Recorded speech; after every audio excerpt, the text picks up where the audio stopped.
Hello, dear students. Today we have to learn about the muscular tissue. Muscular tissue. Actually, the muscular tissue is very important for us because it helps us in the movement of our body.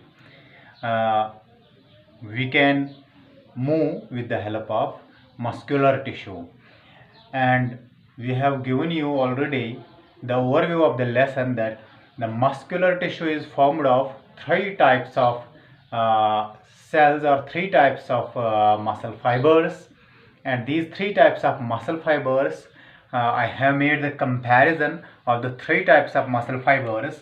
Number one is striated muscle, or you can say the skeletal muscles. Number second is smooth muscles, or you can say non-striated muscles. And number third is cardiac muscles. And these three types of muscles, they are included in the muscular tissue. That means muscular tissue is divided into three types of muscles: striated muscles, smooth muscles, and cardiac muscles. These striated muscles, uh, these are also known as skeletal muscles. Why skeletal muscles? As they are attached to the bones. That means these muscles, only these striated muscles, they are attached to the bones. That is why they are known as skeletal muscles. And next is they are voluntary. That means they are under our will. Under our will. When we will move our arm, the arm moves. That means it is under our control. It is under my control, under the control of my will. These muscles are known as voluntary muscles. The muscle cells are long, cylindrical. These are long, elongated, cylindrical. That means circular in shape. Unbranched, they don't have branches. Multinucleated, that means having different nuclei. The cells are multinucleated. The muscle fibers have light and dark bands. These have light and dark bands. Dark and light bands. Light bands. Or you can say striations. That is why striated muscles. Where they are present in your body, they are present in limbs. That is why limbs means your arms and legs. That is why you can lift your arm with your will. Whenever you will, you lift your arm. Whenever you will, you drop your arm. Whenever you will, you can move on your legs from one place to another place. That means they are voluntary. They are present in your limbs. That means in your legs and your arm. Tongue. In your tongue, whenever you want, you will talk with the help of your tongue. That means tongue have the striated muscles. That means which are under your control. Body, all types of the face. That means face. We have face. We do have facial expressions, and these facial expressions are caused due to the voluntary muscles. That means which are under our control. Sometimes you have anger, it depicts on your face. Sometimes you have happiness, it depicts on your face by the movements of these muscles. And your neck, you can move your neck to any side, left, right, move forward and backward. That means these muscles are under your control. Contract quickly and remain contract for a long time, that is so get tired. That means these muscles, they get contracted quickly and remain as such. That means they get contracted quickly and remain contracted for longer periods of time.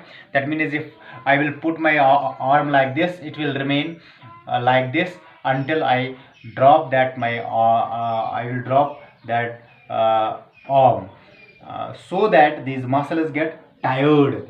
That means voluntary muscles, which are the muscles which are under our control, they get tired easily. Next is smooth or non-striated muscles. These are unstripped muscles. That means these strips are not present in these types of muscles. They are involuntary. That involuntary means they are not under our control. Not under our control. Under our control. That means they work independently without your will. If they are not under our control, these muscles are spindle shaped. Spindle shaped means they are broad at middle and they taper towards ends. that is spindle shaped, broad at middle and taper toward sides. These are known as spindle shaped. Uninucleated, having single nucleus. It is multinucleated. Next is present in uterus. Where it is present? It in present in ureters. That means through which the urine passes.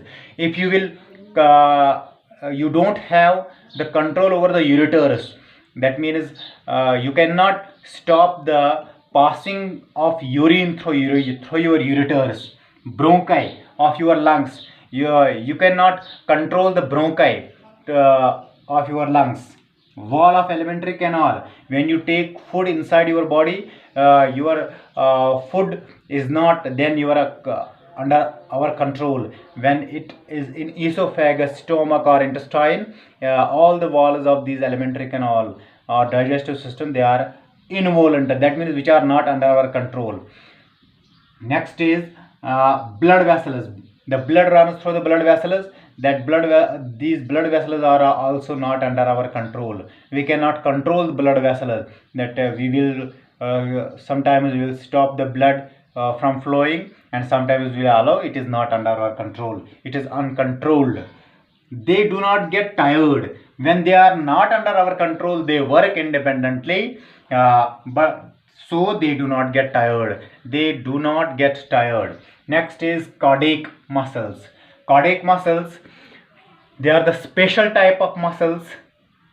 The muscle fibers have cellular junctions. These cellular junctions, that means the between cells, they have cellular junctions. These muscles show rhythmic contraction and relaxation though throughout life. These muscles, cardiac muscles, they show rhythmic contraction. Rhythmic contraction means, and these rhythmic contraction and relaxation means they contract and relax rhythmically. Their contraction and relaxation is not unrhythmic. Rhythm means they follow proper sequence. They are short cylindrical means round. Branched cells, they are branched cells. Uninucleate, also having nucleus, single nucleated cells. The fibers are arranged in form of network. These fibers are like networks, like I made here, network of cells. This present in only heart. The cardiac muscles are present in only heart of your body, nothing nowhere else. Do not get tired. They do not get tired. That means they are also involuntary. If we compare these cardiac muscles and smooth muscles, what is the similarity between them? They are involuntary both. They are both involuntary. Both are uninucleated. And these what is the similarity between or difference between smooth and skeletal? They are uninucleated, multinucleated, branched and unbranched. These are, you can compare these types of cells. Hope you will understand the muscular tissue. Thank you. Have a nice day.